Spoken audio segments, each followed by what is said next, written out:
The weight of exhaustion pulls at my shoulders as I fumble with my keys, barely registering the familiar click of my front door lock.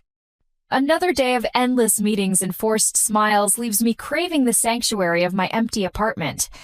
I drop my bag by the door, the soft thud echoing in the silence, and reach for my phone on the hallway table where I'd forgotten it this morning.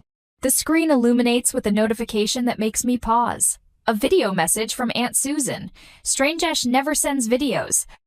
My thumb hovers over the play button as I sink into my favorite armchair, the one that still smells faintly of my grandmother's perfume. The familiar scent usually brings comfort, but tonight something feels off. A whisper of unease crawls up my spine as I press play. The video opens to my parents' living room, the one where I spent countless holidays trying to earn their approval. Mom's voice carries through the speaker first, sharp with laughter that sounds nothing like the careful tone she uses with me. "It's almost too easy," she says, and my breath catches at the cruel edge in her words. Dad leans into frame, his face flushed from what must be his third glass of wine. "Our little ATM?" He chuckles, and my stomach lurches. "Just mention family obligation and she'll empty her savings. Did you see how fast she transferred the money for Ethan's emergency last week?" My brother's voice joins in, and the betrayal cuts deeper. "She didn't even ask what it was for."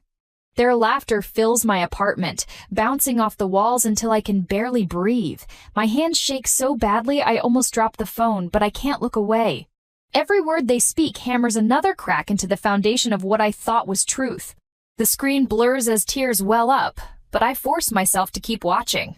Years of memories flash through my mind. Mom's urgent calls about overdue bills, Dad showing up at my workplace to demand help with the mortgage, Ethan's endless string of crises that only money could solve. Each recollection takes on a darker shade now, revealing the manipulation I was too loyal to see. "She's so desperate to be the good daughter." Mom's voice drips with satisfaction. "Remember when she skipped her vacation to pay for the roof repairs?" I remember the overtime hours, the missed opportunities, the dreams I put on hold, all to prove my worth to people who saw me as nothing more than a walking bank account. My chest tightens until each breath feels like swallowing glass. The video continues, but their voices fade beneath the roaring in my ears. I grip the armrest, anchoring myself as my world tilts on its axis. The soft fabric under my fingers feels wrong somehow, too normal for a moment that's shattering everything I thought I knew. The timestamp in the corner shows the video was recorded just yesterday during what Mom called a small family gathering I was too busy to attend. Too busy working extra hours to build up my savings again after Ethan's latest emergency. A notification pops up, Aunt Susan sending frantic follow-up texts. "Oh God, Lily, I'm so sorry. I didn't mean to send that to you. Please delete it." But she did send it, and I can't unsee it. I replay the video, each viewing crystallizing the truth I've spent years denying, the casual cruelty in their laughter, the calculated manipulation in their plans, the complete absence of love in their eyes when they speak my name. My phone buzzes with an incoming call from Mom. Her contact photo smiles up at me, the same practice smile she uses when she needs something. My finger hovers over the answer button, years of conditioning urging me to respond, to smooth things over, to keep the peace at any cost. But for the first time, I see the pattern for what it is. Each call, each crisis, each guilt-laden conversation designed to separate me from my money and my self-worth. The phone keeps buzzing as I stare at the scattered bills on my desk, physical reminders of my family's emergencies. A hard knot forms in my throat as I pick up a pen and begin to write, my hands still trembling, but my vision clearing. I will not be manipulated anymore. The words look strange on paper, foreign yet freeing. I've spent so long being the good daughter, the reliable sister, the endless source of support. But as I sit in my darkening apartment watching my mother's call fade to a missed notification, I realize something that shakes me to my core. I don't know who I am without their demands. Each family member has played their part perfectly in this manipulation. Mom, the maestro of guilt trips, her voice always trembling with manufactured crisis. Dad, the enforcer, showing up at my workplace to shame me into compliance when I dare to hesitate. And Ethan, my baby brother, the one I've protected since childhood, wielding my love for him like a weapon. The video plays one final time, and I watch them with new eyes. Mom's perfectly timed sighs when she needs money. Dad's practiced scowl that appears the moment I question any request. Ethan's wounded looks that make me feel like I'm abandoning him if I say no. They've crafted their roles in this performance with devastating precision. My phone lights up again, Ethan this time. The text preview shows just enough. Sis, I really need your help with. I set the phone face down on my desk. In the sudden silence, a question rises that I can't push away. How can I break free when every piece of who I am has been shaped by their manipulation? The answer waits somewhere in the darkness beyond their influence, and for the first time in my life, I'm ready to find it. Have you ever discovered that the people closest to you aren't who you thought they were? Share your story in the comments below. The video plays again in front of me, but this time I notice something I missed before. A series of notifications flash across the top of the screen, frantic messages from Aunt Susan appearing in real time as she recorded. Karen, are you sure about this? What if she finds out? We should delete this. My hands steady on the phone as the reality crystallizes. This wasn't just a casual moment of cruelty caught on camera. They planned this. Every laugh, every cruel comment, it was all orchestrated. Mom's voice cuts through the speaker again, and the memories flood in like a toxic tide. Last month's barrage of texts about the mortgage payment. Your father and I could lose everything. Is that what you want? The month before that, Ethan's in trouble. He needs help now. And 2 weeks ago, why aren't you answering? Family should come first. Each message arrives with perfect timing, always when I'm at my most vulnerable, late at night after a long day at work, or early morning when my defenses are down. The constant ping of notifications trained me like Pavlov's dog, each sound a reminder of my failure to meet their endless needs. Dad's tactics are more direct. I close my eyes and I'm back at my office 3 months ago, his broad frame casting a shadow over my desk as coworkers pretend not to stare. Your mother's crying because of you, he announced loud enough for everyone to hear. Is this job more important than your family? The memory makes my chest tight. I'd transferred the money right there, fingers trembling on the keyboard just to make him leave, just like I always do. Ethan's voice drifts from the phone now, his familiar laugh twisting into something ugly. Watch this, sis. I really need your help. It's an emergency. Works every time. My brother. My baby brother, who I've protected since he was small enough to hide behind me during thunderstorms. The last time he called with an emergency, I canceled my vacation plans to help him. The time before that, I dipped into my retirement savings. Each crisis manufactured, each desperate plea a performance designed to separate me from my money and my self-worth. A text from Jessica lights up my screen, breaking through the spiral of memories. Hey, you've seemed off lately. Want to grab coffee? Jessica, who noticed something was wrong weeks ago. Who gently suggested I talk to her mentor Michael about setting boundaries. I dismissed her concerns then, defending my family's honor like a good daughter should. My fingers hover over the keyboard before I type, "Are you free now?" Her response comes quickly. "Always for you? Usual spot?" I need this someone outside the toxic bubble of my family's influence. Someone who won't demand anything except honesty. The phone rings, Mom's name flashing on the screen. Her voice comes through sharp and cold. "What do you think you're doing? Without your money, this family falls apart. Is that what you want? Your father's health isn't getting any better, and Ethan's about to lose his apartment." She pauses, letting the weight of her words sink in. "If you abandon us now, don't expect to ever be welcomed back." The familiar guilt rises, but something else rises with it. Anger. Hot and clarifying, burning away the fog of manipulation. My fingers move across the keyboard, typing out words I never thought I'd dare to send. "I'm not sending money this month."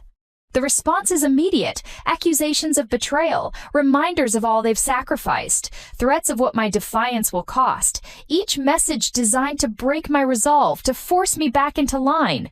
My phone buzzes with another message, this time from Michael, Jessica's mentor.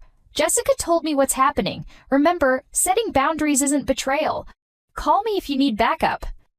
But as the texts pour in, I notice my laptop screen blinking with a new email notification. The subject line stops my breath.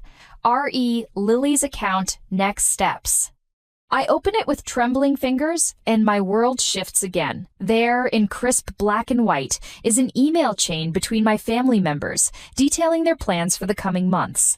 Each crisis scheduled and scripted, each guilt trip carefully crafted to maximize impact. They've been coordinating their attacks, timing their demands to ensure I never have a chance to build my savings or question their motives. The evidence of their calculations sears itself into my mind. This isn't just about money anymore. This is about power, control, the systematic destruction of my independence disguised as family obligation. Mom's contact photo flashes on my phone again, her practiced smile now a grotesque reminder of every lie she's ever told me. But for the first time, I let it ring unanswered, my eyes fixed on the email that changes everything. What hidden truths do you think lie beneath a toxic family's facade? Comment below with your theories. My shoulders tense as Karen's voice cuts through the bustling office, sharp and precise as a surgeon's blade. How dare you ignore my calls? The words slice across the marketing department's open floor plan, drawing curious glances from my colleagues. I grip my coffee mug tighter, willing my hands not to shake. Mom, I'm at work. The words come out steadier than I feel. Behind me, I hear Sarah from accounting pause her typing. Oh, so now you're too important to help your family? Karen's laugh crackles through the speakerphone, the same calculated laugh I heard in that video. What happened to being grateful for everything we've done for you?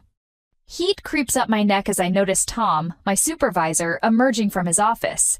His eyebrows rise at the commotion. I fumble to switch off the speaker, but Karen's voice has already achieved its intended effect. The damage is done. Later that evening, at Bellini's restaurant where the families gathered for Uncle Mike's birthday, I slide into a corner booth hoping to stay invisible.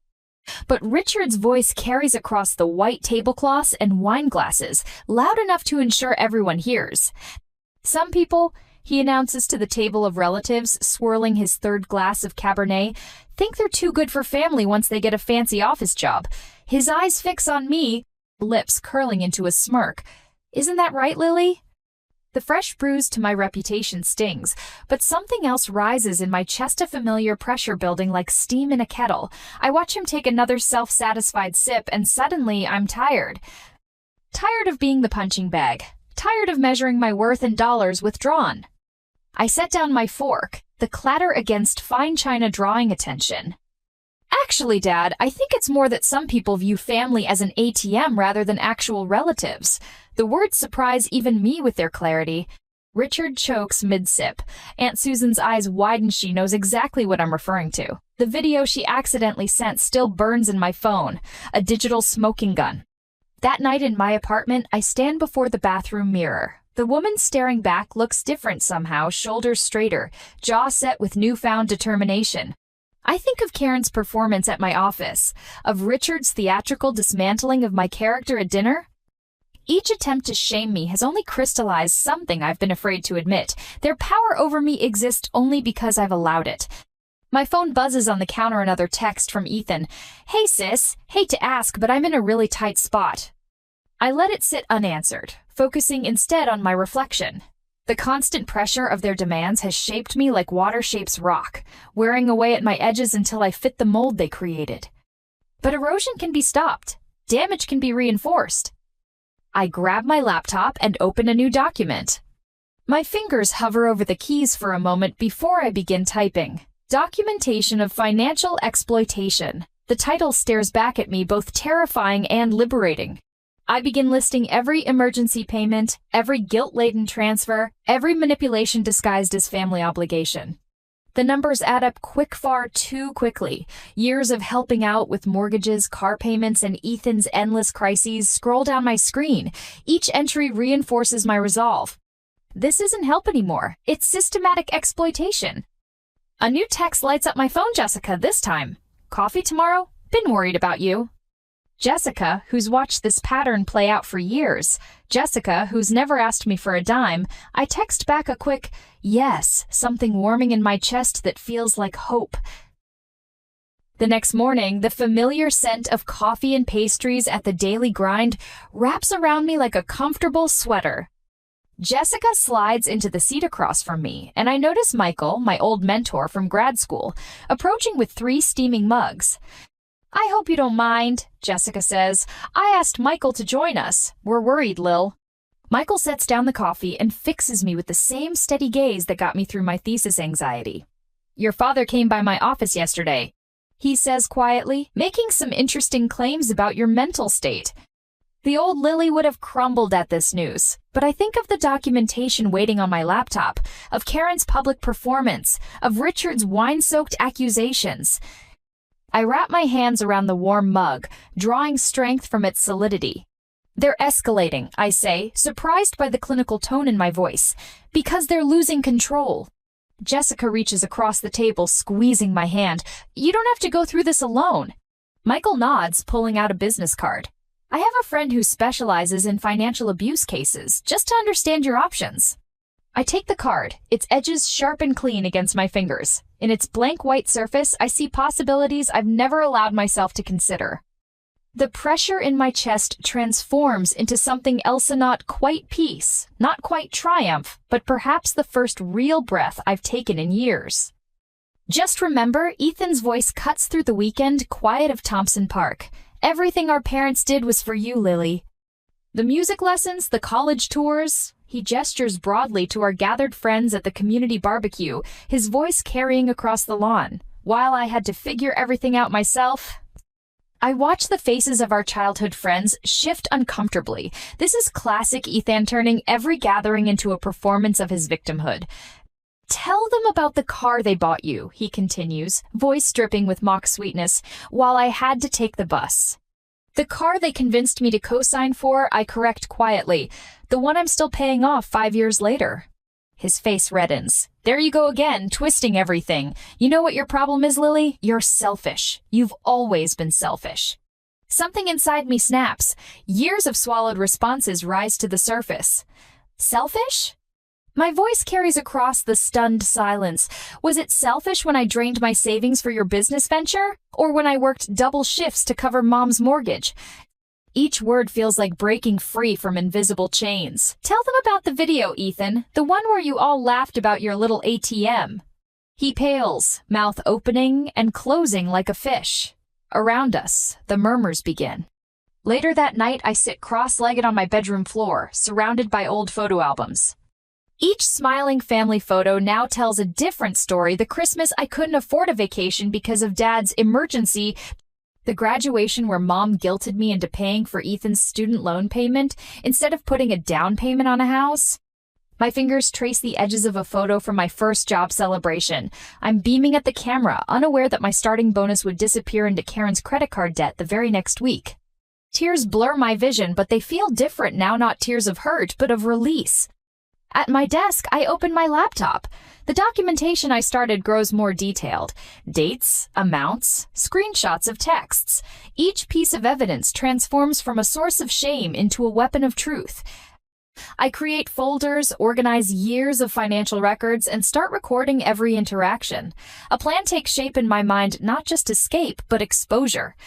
My hands pause over the keyboard as I open a final folder buried deep in my email archive. Inside, I find what I've been looking for, the original loan documents for the house. The ones with my signature forged in Karen's hasty scrawl, the missing piece that changes everything. I stand before the mirror again, but this time I don't see a victim. I see a woman who's done being the family scapegoat. I will not be manipulated anymore, I declare to my reflection, voice steady and clear. I will not be their ATM.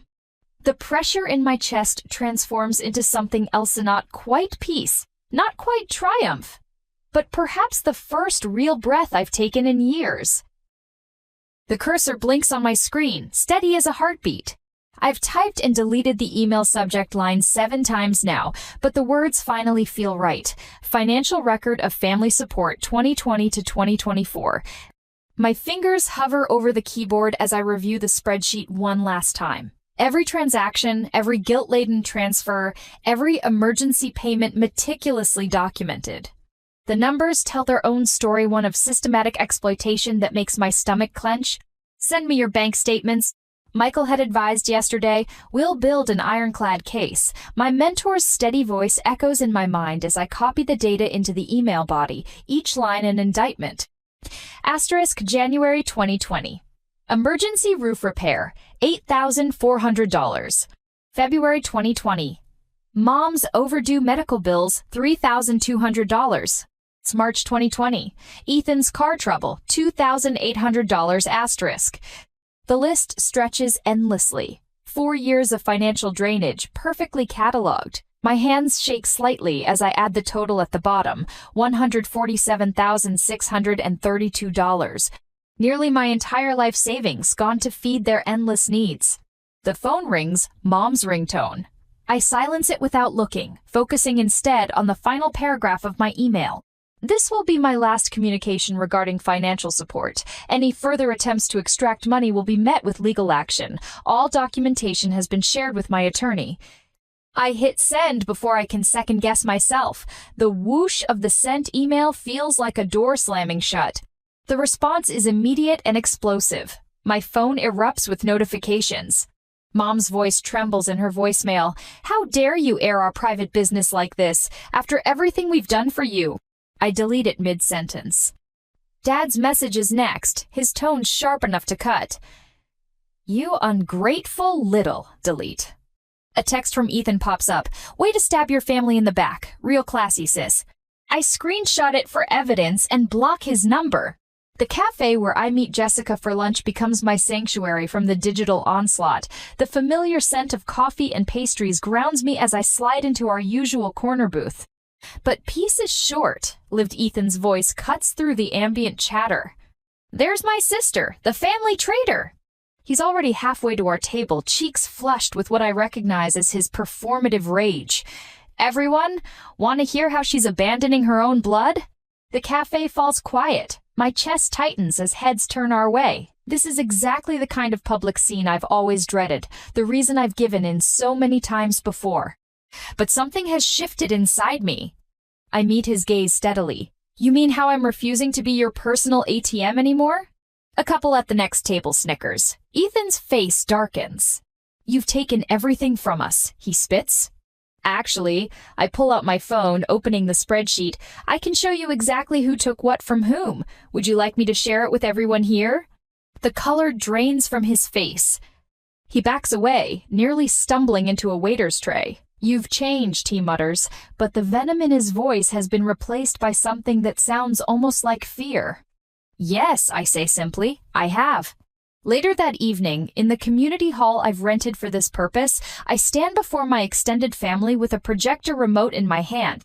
The screen behind me displays the first of many damning pieces of evidence. See screenshots, bank statements, recorded conversations, all meticulously organized.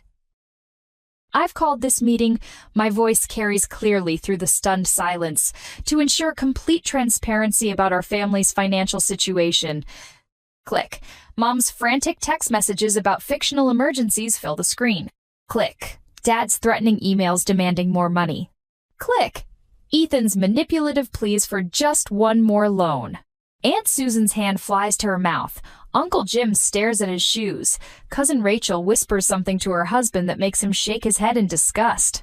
As I continue my presentation, I watch the family's carefully constructed facade crumble. With each new revelation, their web of lies unravels further.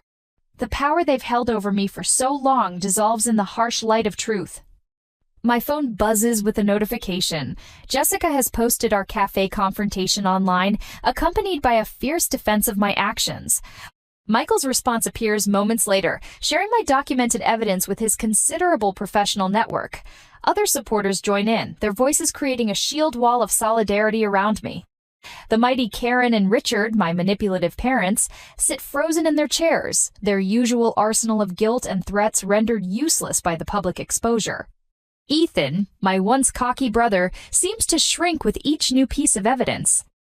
I end the presentation with a final screenshot, the video that started it all, where they laughed about exploiting my generosity.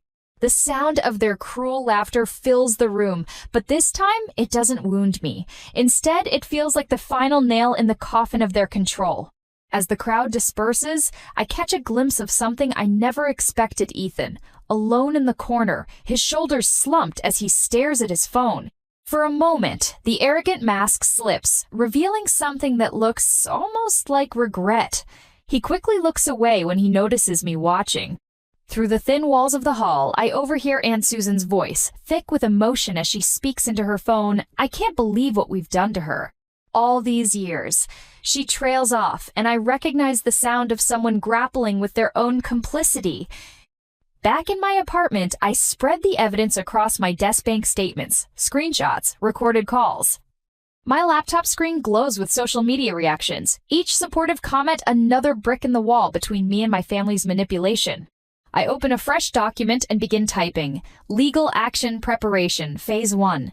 The familiar tension in my shoulders eases as I outline my next steps. Each piece of evidence carefully cataloged, each potential legal argument mapped out.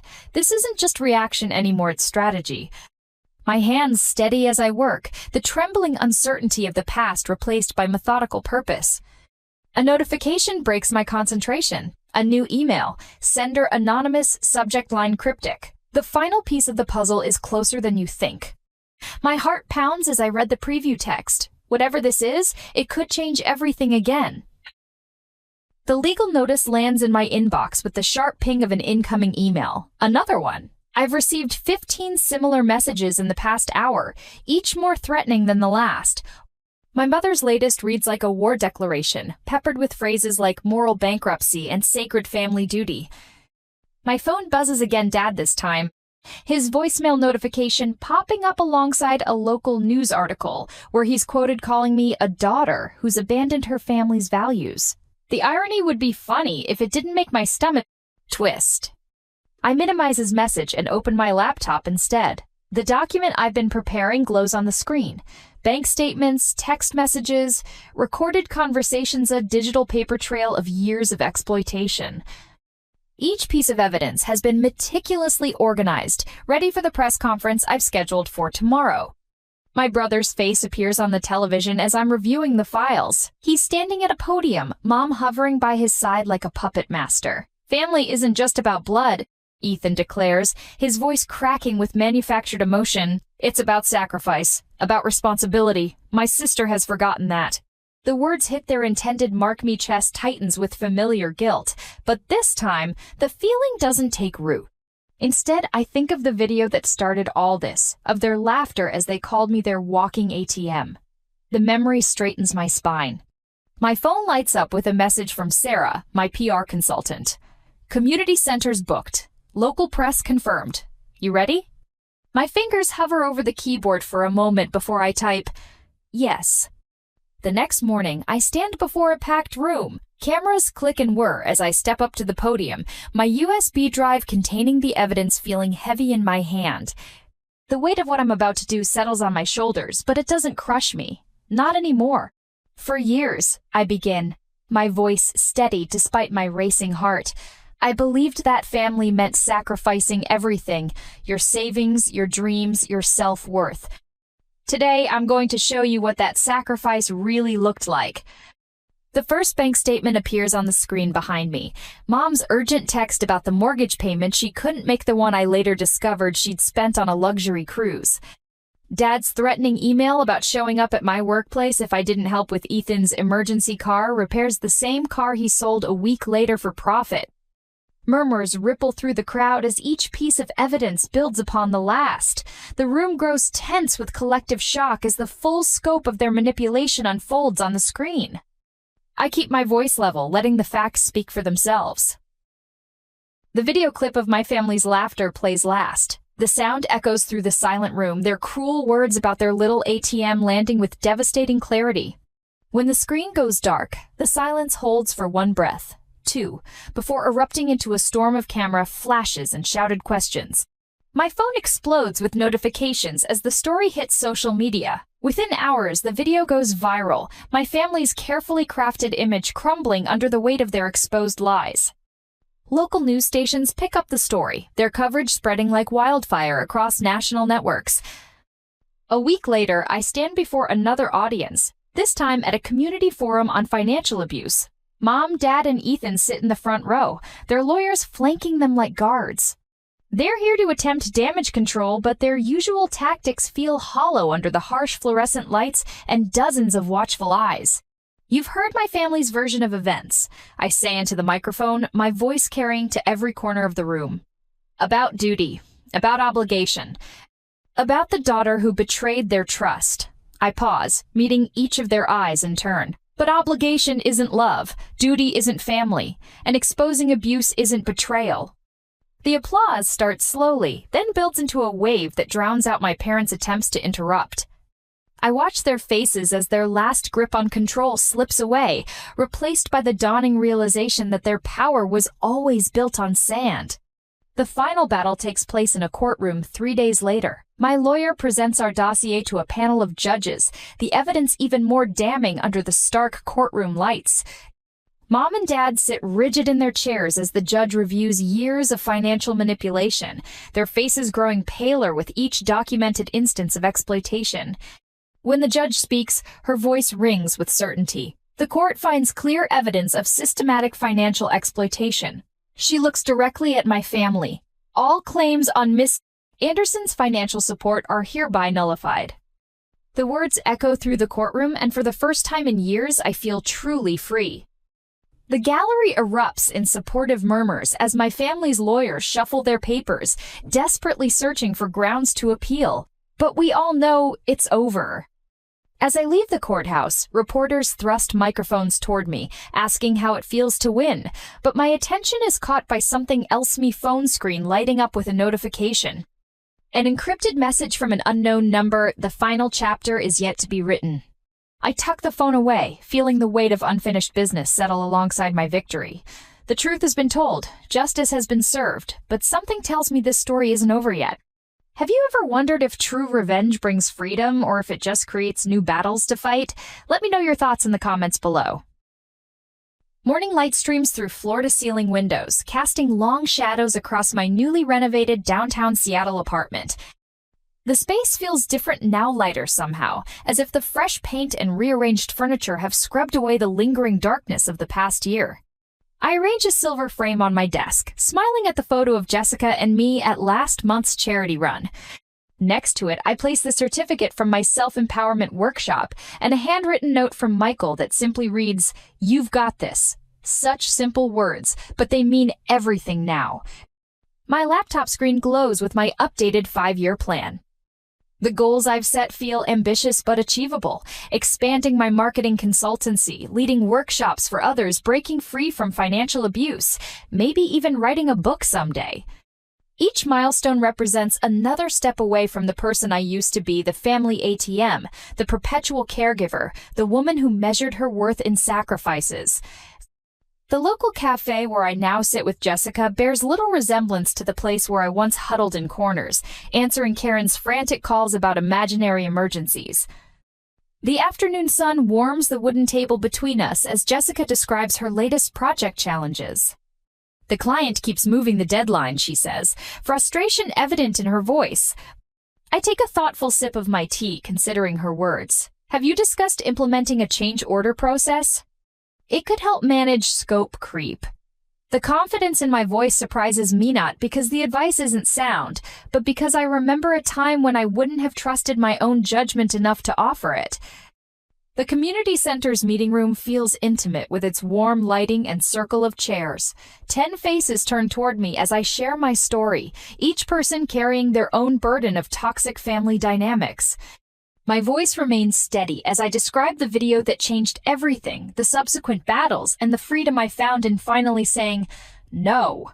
Recovery isn't linear, I explain, catching Michael's encouraging nod from the doorway. Some days you'll want to give in, to believe their promises of change. But healing begins when you realize that protecting yourself isn't selfish, it's necessary. The rain creates a gentle backdrop as I notice Hera woman standing outside the library, shoulders hunched, phone clutched in trembling hands. I recognize that posture, that look of desperate resignation. I'd worn it myself countless times. Are you okay? I ask softly, approaching with careful steps. Her name is Maria, and her story tumbles out between sobs, a familiar tale of family members who view love as a transaction, of guilt used as currency, of dreams postponed for others' emergencies. We find shelter under a nearby park pavilion, and I share my own journey, watching hope slowly replace despair in her eyes. The first step, I tell her, is believing you deserve better. Dawn breaks over Puget Sound, painting the water in shades of gold and promise. From my balcony, I watch seabirds wheel against the brightening sky, their freedom a reflection of my own. A text notification breaks the morning silence, Ethan, probably with another crisis, another demand. I don't open it. Instead, I think about the woman I've become, the one who helps others find their voice, who knows her worth isn't measured in dollars given or sacrifices made. The one who finally understands that real love doesn't demand your self-destruction. The community art exhibit pulses with energy as I weave through the crowd, each piece telling its own story of resilience and renewal. A striking phoenix rises from scattered chains, its wings spread wide against a backdrop of breaking dawn. The artist Sarah catches my eye and smiles. "Your story inspired this piece," she says, extending her hand. I join a small group gathered near a multimedia installation, exchanging stories and contact information. A photographer named Alex shares his vision for documenting survivors' journeys. A counselor, Diana, discusses starting a workshop series for financial empowerment. Each conversation opens new doors, new possibilities. My phone fills with new connections, mail addresses, social media handles, tentative lunch dates. These aren't just networking contacts. They're the foundation of something deeper. Authentic friendships built on mutual understanding and respect, not obligation and guilt. The future stretches before me, vast and unmarked, a blank canvas waiting to be filled with genuine relationships, personal growth, and dreams that belong solely to me. For the first time in my life, I'm not afraid of what tomorrow might bring. I am enough, exactly as I am. What does freedom mean to you? Share your vision of a fresh start in the comments below.